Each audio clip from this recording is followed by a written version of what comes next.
Marcus once again made an excuse about a work problem and left midway through our dinner. I didn't try to stop him, instead calmly finishing my meal. That night, I saw a social media post from Chloe, his childhood sweetheart. The photo showed Marcus's hand, sleeves rolled up, serving dishes to the table. So sweet of Marcus for helping me change the light bulb and cooking for me. He's always there when I need him, and that's my security, I guess. This time, I didn't call him to argue and make a scene. After that, I no longer objected to him abandoning me to take care of Chloe. Instead, I understandingly said okay. Eventually, Chloe sent me a photo of them playing a game, eating from the same pocky stick, and I still didn't react at all. He finally panicked, his eyes red, anxious and distressed. Why aren't you getting angry? Marcus had only taken 2 bites of his steak when he received the call. Something came up at the workplace. I need to go back and handle it. Alright, go ahead. I cut a small piece of steak and put it in my mouth. It was tender and juicy. I was satisfied. Marcus seemed surprised by my calmness, frowning. I'll bring you a gift when I get back. He left in a hurry after saying that. I calmly finished my meal. It was a little regrettable. I hadn't expected this final anniversary to end so poorly. After returning home, I saw a social media post from Chloe on my phone. The photo showed Marcus's hand, sleeves rolled up, serving dishes to the table. So sweet of Marcus for helping me change the light bulb and cooking for me. He's always there when I need him, and that's my security, I guess. I turned off my phone and went to bed. In the middle of the night, I heard someone enter with a key code. I paid a little attention, and after confirming it was Marcus, I drifted back to sleep. Before falling asleep again, I vaguely felt someone watching me at my bedside for a while. The next morning, after freshening up, I made breakfast. Marcus came to the dining room after I put it on the table. He looked at the sandwich and orange juice I served, then paused before saying, "Did you not make my breakfast?" He didn't like Western breakfast, and I usually didn't feel like making 2 kinds in the morning, so I always made 2 servings of traditional breakfast. Oh, I forgot. You can order delivery or grab something on your way. I finished quickly, preparing for work, and looked up to see his sullen face. I know you're mad I lied to you yesterday, but you were so demanding before, I was scared. I'm not angry. Chloe is just a girl, she can't change a light bulb, and I don't feel comfortable with her living alone, so I just. I'm really not angry. Stop making a fuss. I told you before, I only see Chloe as a sister. Why don't you understand? I'm really not angry, okay? I couldn't help but raise my voice. Seeing his shocked face, I softened my tone. I understand you perfectly, but I have to go to work now. We can talk about the rest when I get back. Then I didn't have time to deal with Marcus's emotions. I just left for work. At work, my boss called me into his office to persuade me to reconsider the overseas assignment. Grace, this is a very good opportunity, and the environment and public safety there are both excellent. Please think about it carefully. My boss had tried to persuade me for a long time before, from salary and benefits to career development. But I was always thinking about my relationship with Marcus and kept postponing my decision.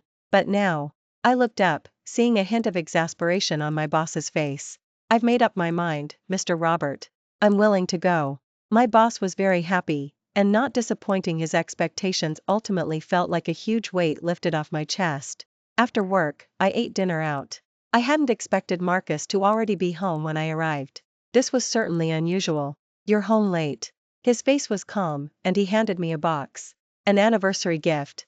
I gasped, took it, and apologized. Thank you. I forgot to buy your gift. I'll make it up to you later, okay? His face seemed to darken a shade. Grace, please listen to me calmly, okay?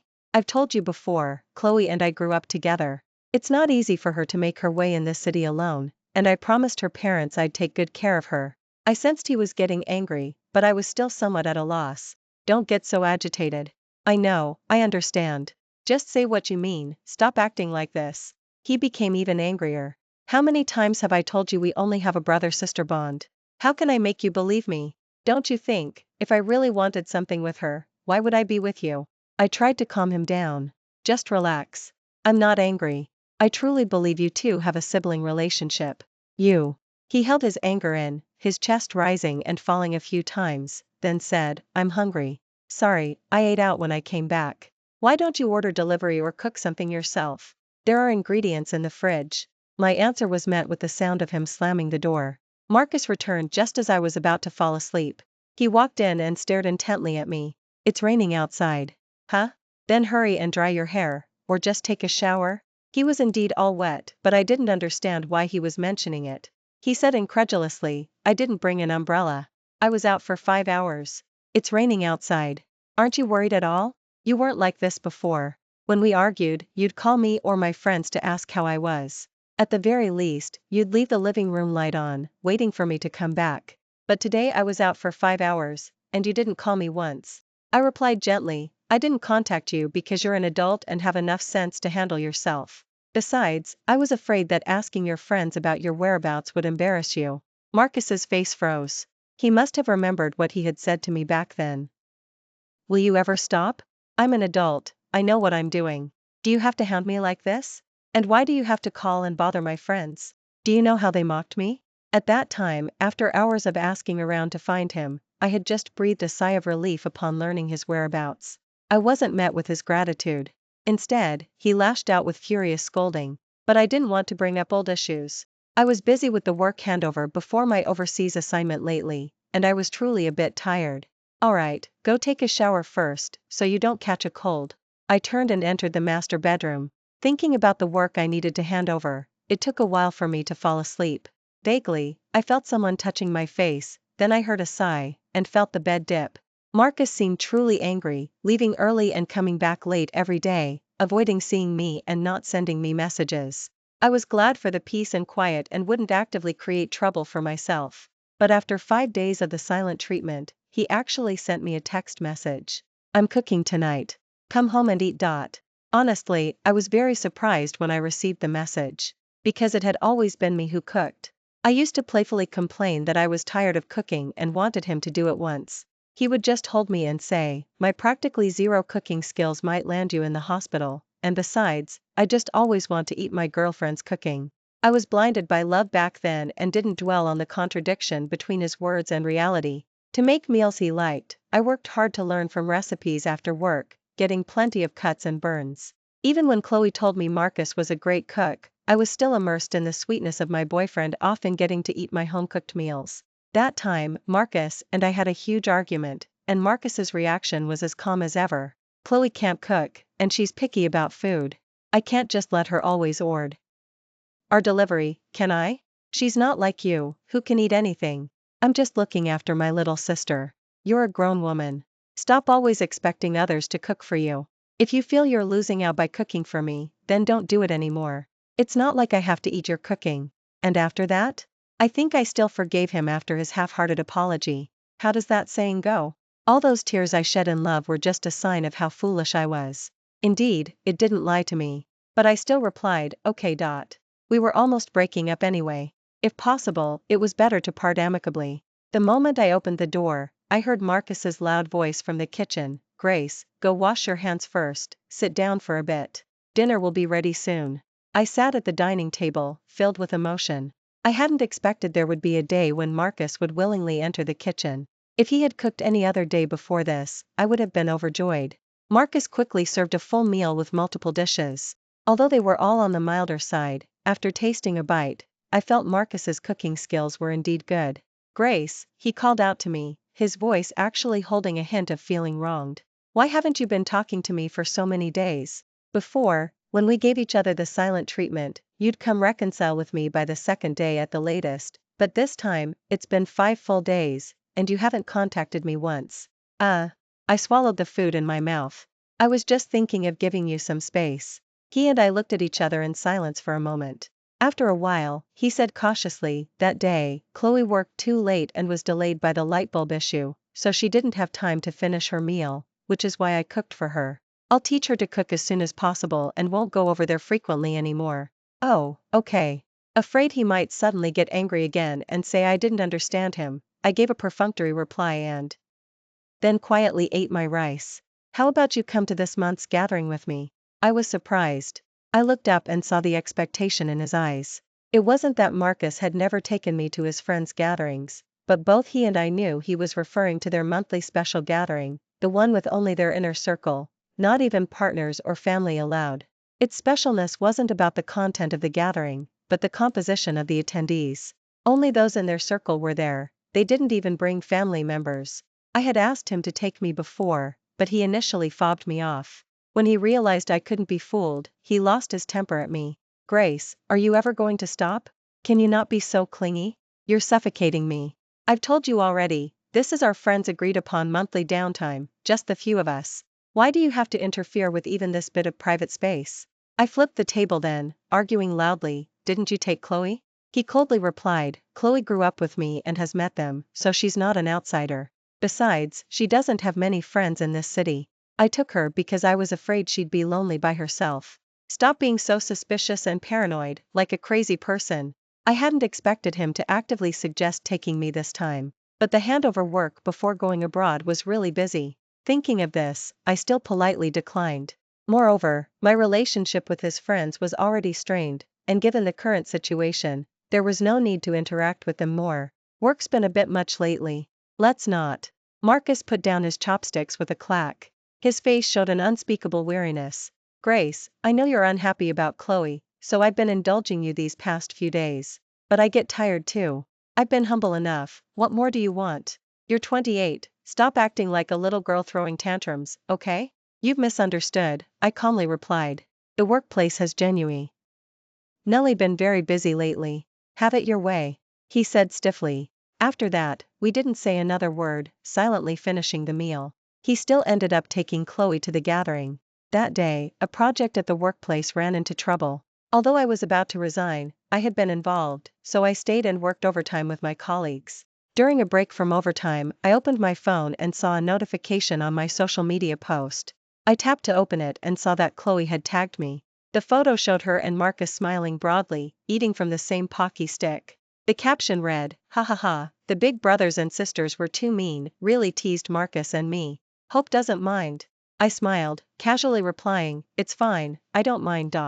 Then I silenced my phone and went back to work. When I finished, I found Marcus had over a dozen missed calls and dozens of messages. That was just a game penalty. I bit it off quickly. Our lips didn't touch, our lips were far apart. Please reply to my message, okay? Grace, we've decided to go to that new stir-fry place nearby. A colleague called me. We had decided to have dinner together after overtime. Coming. I replied while typing back, just finished working overtime, didn't see it. It's fine, I understand. Stepping out of the workplace building, I immediately saw Marcus waiting outside. Seriously? How long had he been waiting there? When he saw me, a spark lit up in his eyes, and he quickly walked towards me. I asked, puzzled, you guys broke up so early? I remembered their gatherings like this used to go on until dawn. I left early. The sun must have risen in the west. Thinking of Chloe, I asked, what about Chloe? I took her home. I'm having dinner with colleagues. You. I really couldn't bring myself to invite him along. He quickly said, it's fine, I'll wait for you. How could I possibly eat then? I had no choice but to tell my colleagues I wouldn't be joining them this time. My colleagues, unaware that my relationship with Marcus had changed, made a few good-natured jokes and then left us alone. He looked at me silently, his eyes a little red. You're not angry, huh? I thought for a moment before realizing he was talking about Chloe's social media post. You guys were just playing a game, I'm not that petty. Marcus opened his mouth, his sadness painfully obvious under the dim streetlights. I wondered if he remembered that one time at a gathering when his friends egged him and Chloe on to link arms for a toast, and the photo was also posted on social media. I was furious then, just like Marcus was today, and I called him over a dozen times, only to be blocked by him. And the first thing he did when he came home wasn't to comfort me, but to scold me for making a mountain out of a molehill, saying my heart was so tainted that I saw filth everywhere. Finally, he even said, maybe you should see a therapist. Now he looked at me, saying bitterly, Grace, let me take you to dinner. He forcibly changed the subject. I didn't agree to have dinner with him. There's spicy ramen and garlic fries nearby that I've been wanting to try. I don't want to pollute the air in your car. I'll just grab a cab home later. It's fine, he said eagerly. You can get takeout and eat it in my car. I don't mind. I was a bit curious now. Was this Marcus in front of me really not possessed? Was this still the germaphobe Marcus who was obsessed with his car?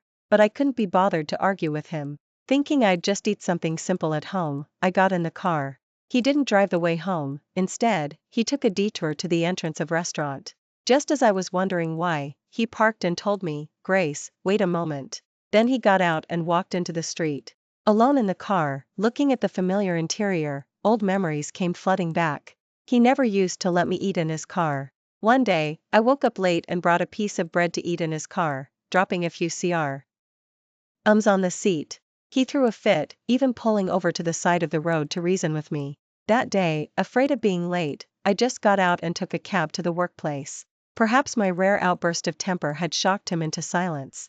Afterward, he softened his tone and told me about his germophobia and meticulous care for his car. By then, I had already begun to doubt our relationship, but I still comforted myself that he might just be that kind of person. After that, I never ate in his car again, but the incident became a ticking time bomb between us. What triggered it was one time when he came to pick me up for a gathering, and Chloe was eating chips and spicy crunchy snacks in his car. My expression was cold then, old memories came flooding back, and I immediately made a sarcastic remark. So your love for your car and germophobia are like Schrodinger's, only existing when it suits you? Or is it that I'm an outsider, so I don't deserve to eat in your car? Chloe was flustered, and tears welled up in her eyes on the spot. Marcus gave me a cold look and only said 2 words, "You're crazy." Then he drove off with Chloe, leaving me there alone. When he came back, he threw a fit at me. Chloe has a sensitive stomach and needs to eat snacks now and then. Do you have to nitpick about that too? With a mouth so sharp-tongued, where are your manners? Fine, I'll tell you then. Chloe has the privilege of eating in my car, and you don't. You're an outsider. So what? That was the closest we ever came to breaking up. How did we make up after that? I've forgotten. But it was certainly because I hadn't given up on him yet, which is why he managed to sweet-talk me. What interrupted my memories was the smell of spicy ramen and garlic fries. I watched Marcus in surprise, carrying takeout boxes. Even the tightly tied plastic bags couldn't contain the smell. Eat it while it's hot, just to fill your stomach first. He handed it to me as if presenting a treasure. Later, we can see what other good food is around, or I'll cook for you at home. I shook my head. No need, the spicy ramen and garlic fries are enough for me. Then I leaned back in my seat and waited for him to drive. What's wrong? No appetite? His concern was undoubtedly genuine. I smiled.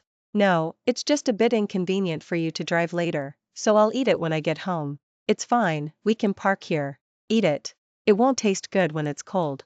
I was really hungry, so I started eating. After I finished, I looked around for a trash can, but he started the car. It's fine, just leave it in the car. We'll throw it in the apartment complex's trash can when we get back. We didn't talk the whole way. At one point, I saw him wanting to speak but stopping himself, so I reminded him to focus on driving. He then closed his mouth. Upon arriving at the apartment complex, I got out of the car, carrying the plastic bag, ready to throw it away. Grace. He called out to me and took the plastic bag from my hand. Then he spilled some soup on the seat he wiped down every day. I was bewildered. What are you doing? You can eat whatever you want in my car from now on. It won't matter if you make a mess. He stared intently at me. And from now on, only you will have these privileges. Chloe won't either. I thought he was truly crazy. I was speechless for a long time, but in the end, I only managed to say, "It's late. Go get some rest." As I lay in bed, he reached out and pulled me into his arms. Grace, let's talk properly, okay? I frowned, trying to find an excuse to push him away. Just then, his phone rang. The illuminated screen displayed the name Chloe. He froze there, holding his phone, and hesitated. Watching him in a dilemma, I smiled. Answer it. It might be urgent. He still got up and took the call. Chloe? What's wrong this late? Power outage? Call your building management. It's not convenient for me to come over now. A stranger knocking? Don't cry. Okay, I'm coming over now. He turned to me, his face full of apology. Something might have happened with Chloe. I need to go over there. Afraid I wouldn't believe him, he added, this time, she might actually be in danger. I'm worried. After all, she is your sister you grew up with. I understand. However, Marcus didn't seem to realize that by saying that, he had already proven he knew Chloe's previous excuses for calling him away were all made up. I was very tired, yawned, and forced a faint smile. It's fine. Go quickly. He looked at me with a complex expression. I'll be right back after I sort things out. My eyelids were drooping, too tired to even maintain a smile. The moment the door closed, I drifted into sleep. When I woke up in the morning, I got out of bed and freshened up. The house still looked the same as when he left last night. Marcus had indeed not returned all night. I felt calm, this was well within my expectations. It was my day off today. I might as well go shopping during my last remaining days in the country. Halfway through my shopping, I received a call from Marcus. Grace, I'm sorry. Yesterday. It's fine. How's Chloe doing? By the time I got there, the person was already gone, but. I understand you. Don't worry about it. No, listen to my explanation. His voice suddenly rose. It was too late yesterday, and it was hard to find the building management. I was afraid Chloe might be in danger, so I stayed there with her, but I only made do with sleeping in the living room for a night. There was absolutely no inappropriate behavior. Yes, I believe you. Grace, listen to me. I know you're disappointed in me. This morning I also spoke with Chloe, and from now on, I'll keep my distance from her and won't meddle in her affairs anymore.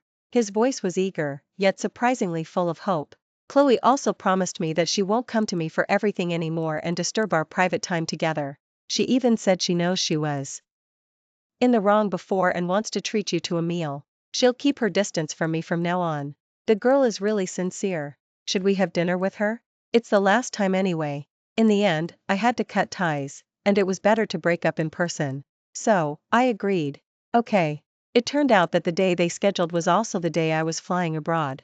Fortunately, it was for lunch. That way, if we ate quickly, I should still have enough time to catch my evening flight. Before that, I had properly said my goodbyes to my colleagues and friends. They had jokingly asked if my boyfriend had any objections to me being gone for 3 years. My answer was that I would break up with him. They were all surprised but didn't pry into my personal matters too much. Marcus had been in a great mood these past few days. He seemed to think that once the Chloe problem was resolved, everything would return to normal. On that day, he drove me to the restaurant he had booked. I hadn't paid attention to where he booked it before, but to my surprise, Marcus had chosen a spicy Tex-Mex restaurant.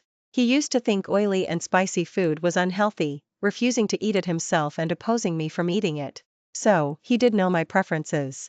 Inside the restaurant, Chloe was already waiting. The moment she saw Marcus, she rushed over and gave him a bear hug.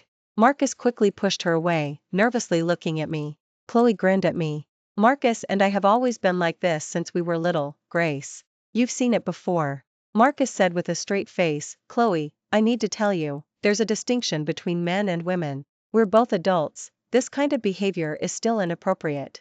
Chloe pouted. Alright, I know you prioritize your partner over friends. I smiled without speaking. In the past, whenever I saw her and Marcus interact too intimately, I would inevitably frown and then have a huge argument with Marcus. Now, no matter what interactions they had, they couldn't tear the slightest ripple of emotion in my heart. Seeing my lack of reaction this time, a cold sneer flashed in Chloe's eyes. She sat down and apologized to me with a sincere expression. I'm sorry, Grace. I was too thoughtless before. Although I know Grace is magnanimous and won't mind, I'm still very sorry. I won't contact Marcus anymore. I'll entrust him to you, sis. Marcus still couldn't bear it and sighed, it's not that serious. If something really comes up, you can still find me. Grace isn't petty. I didn't care about Chloe's performance. I picked up the menu and ordered spicy fish stew and spicy fried chicken, then handed the menu to them both. Chloe said in surprise, Grace, these 2 dishes you ordered are both spicy. You like spicy food? Marcus is so good to you. He has a sensitive stomach and doesn't like spicy food at all, just like me. It's fine. He doesn't like it, but I do. Probably not expecting me to be so direct, Chloe was speechless for a moment. Speaking of which, these two really were childhood sweethearts, both had sensitive stomachs. I raised an eyebrow. Marcus looked a bit awkward and denied it. There's nothing wrong with my stomach, and it's not that I don't like spicy food, I just rarely eat it. Marcus, you're really too good to Grace. I really envy Grace. She ordered clear vegetable broth and roasted quail, then sought credit from Marcus. Hee, I'm good to you, aren't I? I even thought of you when ordering. After saying that, she stuck out her tongue at me. Grace, I don't mean anything by it. Don't overthink it, I'm just concerned about Marcus. I took a sip of tea. It's fine. I'm not overthinking. Marcus's expression wasn't good, but he held back and said, Alright, if you've finished ordering, tell them to serve the dishes. Huh? Marcus, aren't you ordering? Aren't just 2 non-spicy dishes too few? It's fine, these are enough. Okay then. Chloe pouted. I'll order one more myself. She ordered crispy pork belly. When the dishes were served, the waiter told me the drink I wanted was sold out and asked if I could choose something else. I didn't care and was about to nod when Marcus suddenly stood up and said he'd go buy it for me at the supermarket outside. He rushed out, forgetting his phone on the table. After left, Chloe smiled at me. Grace, there were some things I couldn't really say with Marcus here. I think you're a bit selfish, completely disregarding Marcus's preferences when ordering. Aren't boyfriends and girlfriends supposed to take care of each other? Even I, who am several years younger than you, know these things. Because of this, I'm really not comfortable leaving him to you, so don't blame me for interfering too much. I couldn't be bothered to tell her that for the past few years, I had always been the one accommodating Marcus's tastes. Instead, I just watched Marcus, who had returned to get his phone, standing behind her with a livid face. Why are you looking behind me? Is there? Marcus? Chloe scrambled to her feet in a panic, then turned and glared at me fiercely. Chloe, you're interfering a bit too much, Marcus said in a cold and stiff tone. Don't forget you're here to apologize, not to cause me annoyance. Marcus, you've misunderstood. I just wanted to tell Grace to care for you more. No need. I'll spoil my own girlfriend myself. This was a pattern of conversation that had appeared countless times between him and me over the past few years. I hadn't expected it to appear between him and Chloe now. Chloe also hadn't expected her childhood sweetheart, who had always put her first, to have such a harsh attitude now. She stared at Marcus in disbelief for a while, then said with red-rimmed eyes, "All right, I know I bothered you too. I won't do it again." Then she ran out of the restaurant. I nodded towards the door. Aren't you going after her? No need. She's a grown woman, and it's broad daylight. She'll be fine. He sat down. Let's eat. He had forgotten he was supposed to go buy me a drink. He had barely taken 2 bites when his phone rang. He picked it up and hung up, the phone immediately rang again, and he hung up again. This repeated several times. The caller was persistent, seeming determined to get through. Customers around us all turned to look at our table, some even frowned. Answer it. What if it's important? It's fine. She's always like this. It's never anything serious when she calls me. But your phone ringing continuously like this will disturb other diners. He hesitated, then impatiently answered. This time, I was closer, and the person on the other end was speaking quite loudly, so I could hear some of it. I'm sorry, Marcus, I didn't mean to bother you. It's just this time, really. I forgot I had no money on my phone, and I ran out of data too. I don't know how to get home. I asked a few taxi drivers, and none of them would wait for me to get home to get money. Coupled with her distressed sobs, this successfully elicited Marcus's sympathy. I watched with interest. He sat restless but eventually stood up. Grace, I promise this is the last time. I won't interfere anymore. He probably wanted to reassure me, so he leaned in to kiss me, but I avoided him. Looking at his hurt eyes, I urged, go quickly. It wouldn't be good if something really bad happened after too long. Grace, wait for me. I'll be right back. He didn't wait for my answer, leaving the restaurant as if escaping. He left me alone, looking at the dishes on the table, feeling a bit regretful that they would go to waste. At the next table, a few young women, whether in college or just starting their careers, kept looking our way hesitantly. I gave them a questioning look. The boldest one gathered courage and said to me, "Miss, you absolutely cannot trust that jerk. Your boyfriend." The others all nodded. Exactly. My eyes curved into crescents as I smiled, thanking them for their kindness. Thank you for your concern. I know what I need to do. When I paid the bill, the waiter asked if I wanted a doggy bag. I shook my head. I have to catch a flight soon. Then I went straight home, or what should now be called Marcus's house, and found the luggage I had already packed. To avoid Marcus's suspicion, I had told him I was organizing seasonal clothes and throwing away useless clutter. During that time, he was constantly traveling between his workplace and Chloe's place, at most only coming back to sleep at night, so he hadn't noticed the constant changes in the house. But I wasn't entirely lying to him. When he returned, he would find that I had taken all the personal belongings I could and cleared away the traces I didn't want to leave behind. I placed the keys and the anniversary gift box he gave me on the living room coffee table. Actually, I had been curious what he had given me this time, but since we were breaking up anyway, there was no need to accept the gift. Besides, I had been too busy lately to reciprocate with a gift. I looked at the living room, which now appeared somewhat empty, and softly said, "Goodbye, Marcus." Then I closed the door. When I went downstairs, the car I called had just arrived. I was filled with mixed emotions.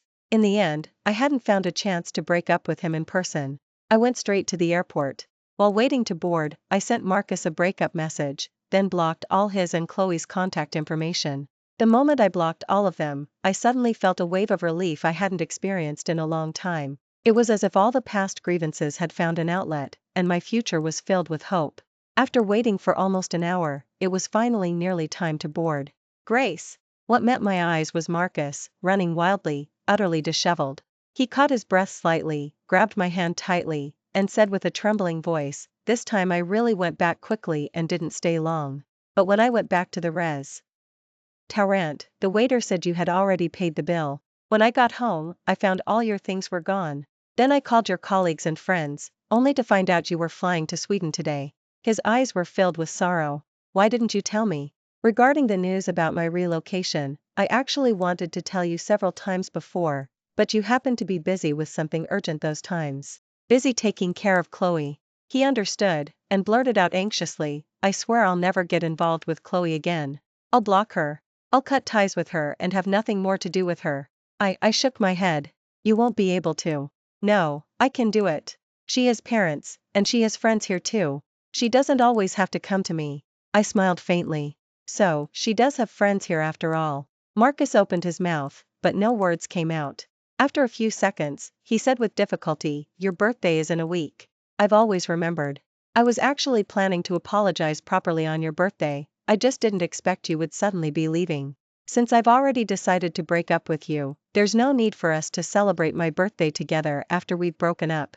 Besides," I paused, "I haven't really celebrated my birthday much in the past few years anyway. I did suggest before that I wanted him to celebrate my birthday with me back then, but there's no need to bring up the past anymore. I decided that once I get to Sweden, I'll celebrate my birthday properly, to make up for the past few years." Hearing this, Marcus's eyes reddened, and tears welled up in them. "From now on, I'll listen to everything you say. I'll do all the cooking." He started to ramble incoherently. "I can wait for you to come back, no matter how long it takes. Give me one more chance, don't pass final judgment on me like this." He pleaded with me for a long time, until the boarding announcements began to urge passengers to board. I finally sighed. "All right." Ecstasy lit up his eyes. "Provided you can answer one question for me. Tell me." I looked at him with pity and said softly, "If you can name any holiday or anniversary we completely spent together since Chloe arrived in this city, I promise not to break up with you." The light in his eyes extinguished, replaced by a creeping despair. He slowly released my hand, his voice choked with tears. "You won't forgive me, will you? Let's part amicably, Marcus." He tremblingly pulled out a box, the anniversary gift he had given me earlier, which I had left behind in the apartment. He pleaded, just as a plea from me, "At least take this." I gently pushed away the hand he extended. "Marcus, don't dwell on the past anymore, look forward. Of course, if you ever find someone suitable again in the future, don't let things play out like this again." He shook his head in despair. "There won't be anyone like that again." The announcements continued to urge passengers to board promptly. I nodded at him. "Goodbye." Then I turned and walked towards the boarding gate. Behind me, Marcus finally broke down sobbing. But I strode forward, never looking back. Everything from then on was a new beginning. Thank you for listening to today's story. If you enjoyed this video, please like it and share it with your friends.